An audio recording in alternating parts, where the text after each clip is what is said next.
Ito yung ating boneless na bangus mga lods. Piprito natin. Wala ng tinik yung mga lods. Ayan. Prito natin siya.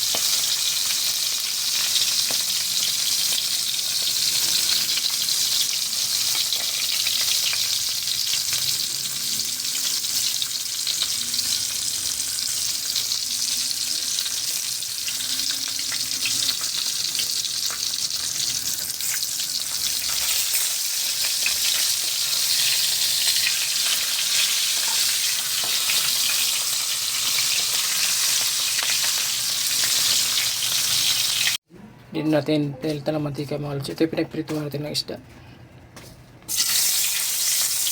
Ay ating bawang saka sibuyas. Isa na natin mga lods.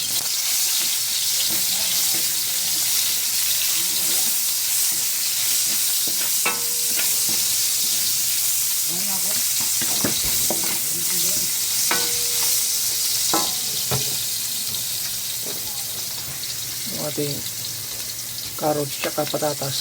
Sabay na natin.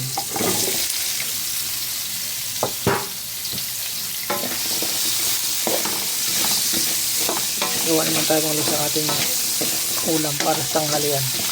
Lutong bahay lang ito mga lods. Simpleng luto lang.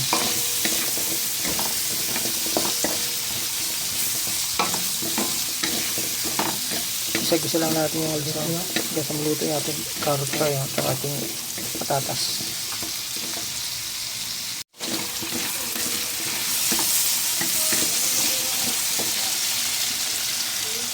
Lagyan na natin mga lods yung ating bell pepper. Ayan. At siyempre lagyan na natin ating soy sauce.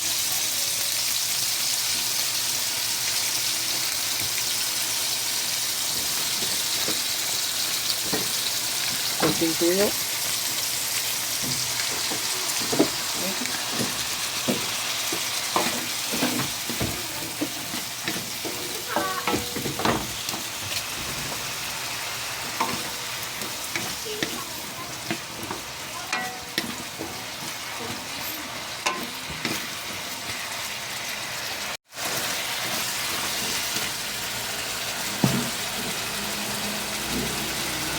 Lagyan natin ng kunting tubig mga lods para mayroon tayong sabaw-sabaw konti. Yan.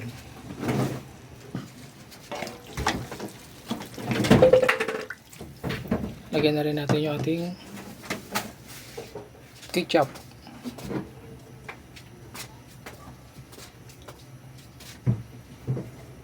Okay. At siyempre lagyan din natin ng kunting asukal na brown mga lods, no? Yan. Ang pasarap ng ating ulam mga lods. Yan. Mikos-mikos.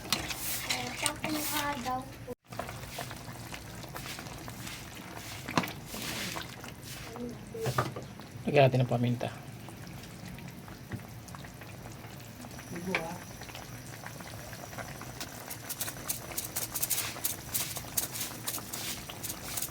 Okay.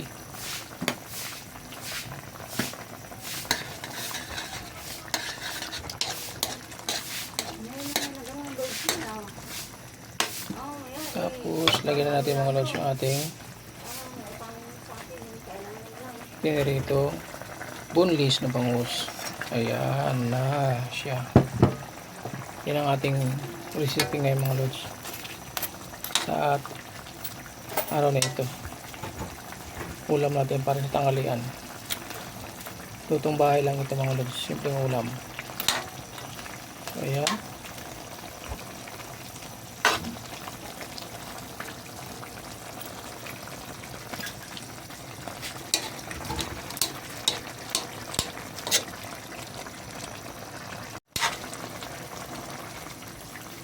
Yummy ito mga lods. Bunlis na bangus. Ito ang kaganda nito mga lods kasi yung bangus natin ay wala na tinig, kaya masarap na ang kain natin dahil wala na siyang tinig. Ayan na. Ito na siya mga lods. Paluto-lutuin lang natin yung ating mga gulay tsaka yung lapat-laputin natin ng konti mga lods. Siyempre tikman na rin natin. Wow, okay na siya.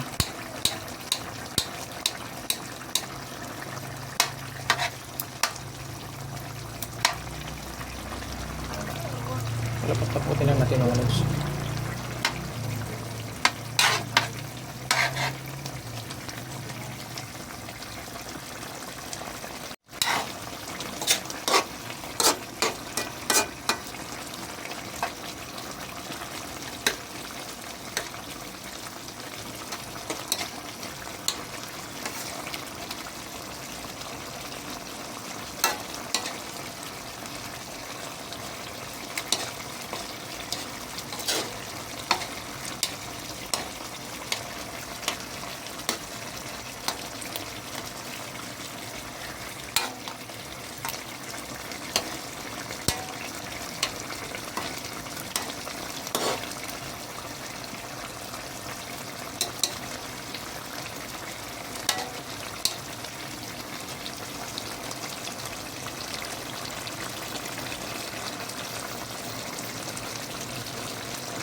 Oh, yummy na. So, yan. Thank you for watching mga lods. At po sa atin at hindi lang tayo mga lods. Bye-bye. Pansamantala.